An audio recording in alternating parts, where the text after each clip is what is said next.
Is that the end of the story? Not quite. I'll get back to it in a minute. Glen's case is really the lesser advanced type cases. The second case is an extremely advanced one. However, I'll get to that in a moment. First, you must realize that each transvestite the world over has his own particular problem. Each case must be handled individually according to the person, his past life, and his problem. And he isn't a hermaphrodite? No more than he's a pseudo-hermaphrodite. Glen's case was entirely of his mind, brought on by the environment of his early youth. What about their children, Doctor? Would their children become the same way their father is? No. Transvestism is not hereditary. Well, what makes these men want to wear girls' clothes? Many things. But as I've said before, it usually starts in early childhood from one cause or another. Technically, each case has the same beginning, just a different set of circumstances. Are any of them actually cured? Oh, yes, many, many of them. Once the source of supply is found, it can be stopped, unless the patient refuses to cut off that source of supply.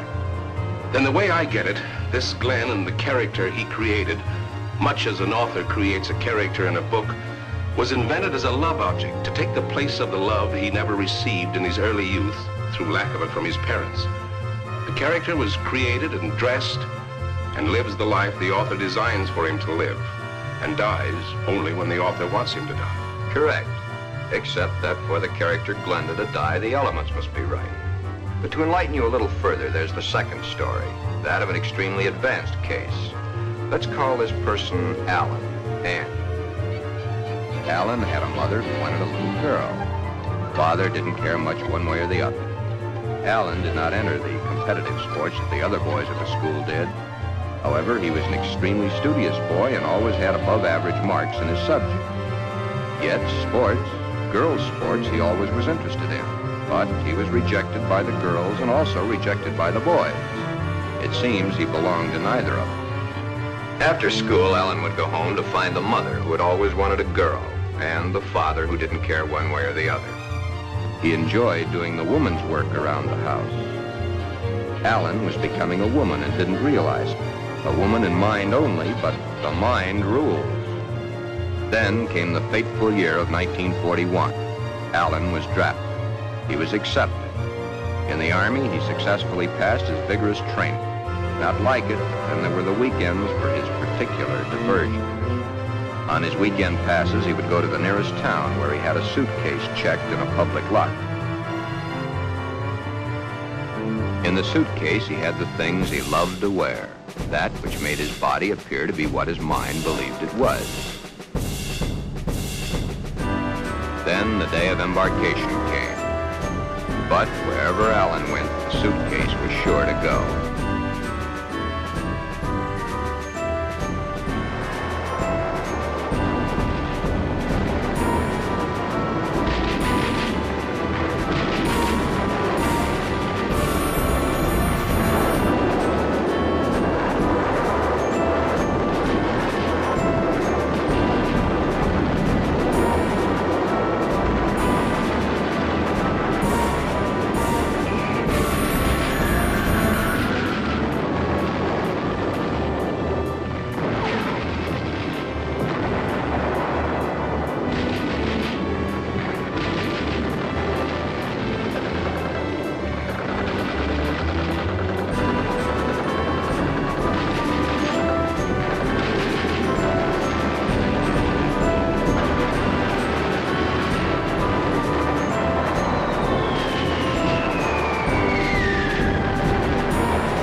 Then, as quickly as it had begun, the war was over. Alan came home. Alan had learned all the terms directed at men like himself, but no one had found out his aversion. He was honorably discharged from the service at the end of the war. He had received the Silver Star and the Bronze Star for gallantry in action. While he was in an Army hospital recuperating from a wound he had received in New Guinea, he learned a very interesting fact. He learned that foreign doctors were doing marvelous work with a sex change, man to woman, woman to man. Shortly after his separation from service, Alan came to me for advice. There followed many long sessions with my clinical reports and the reports of eminent doctors. It had been found that Alan was really a pseudo-hermaphrodite. A hermaphrodite is one who has the organs of both the male and female in plain sight. A pseudo-hermaphrodite is one who has one perfectly formed organ of either sex and one imperfectly formed one that's difficult to detect. Alan was of the latter.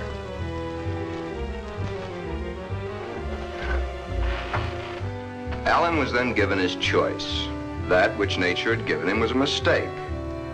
It was up to us to correct that mistake one way or the other. Alan had to decide whether he wanted to become a man or she wanted to become a woman. Both were completely possible. Small boned, fair of complexion, his hair thin like a woman's, his body slim, hips slightly girlish. It was easy to see his decision, along with the fact that he had been brought up from early childhood to believe that a woman was the thing to be. Alan decided to become a woman. This, after all the help I could give him, was only the beginning. During the following 2 years, he was to go through the tortures of the damned. But never was there a whimper from him, because he knew that at the end of it all, he would at last be that which he had always dreamed.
If the newspapers had not gotten hold of the story, it would have gone untold, unnoticed as so many others in medical history. The sex change has been performed hundreds of times. However, right here, in this particular sex switch, it's not the end. Acting the woman and being the woman are two entirely different things. Alan had all his life acted the part of the woman. Now he is that woman and must learn how it's done. Anne must learn how to do her own hair, how to make the correct styling for her facial contours. The proper walk must be adopted. The lady is a lady, whatever the case may be. Continuing my own psychiatric treatment, it was my duty now to explain to Anne the duty of a woman and her. Alan, of course, had known the man's, but he was soon to realize he knew very little about a woman's. Yet, through it all, Anne loved every minute. Anne was indeed meant to be a woman. Now that the sex change had been completed, Anne was a very happy woman, and a woman who was eager to learn, and now was accepted by society. A woman born at the age of 24, in a world that for 24 years she had seen as a man, but a woman who now would, and was properly instructed in how to accept, a woman's world.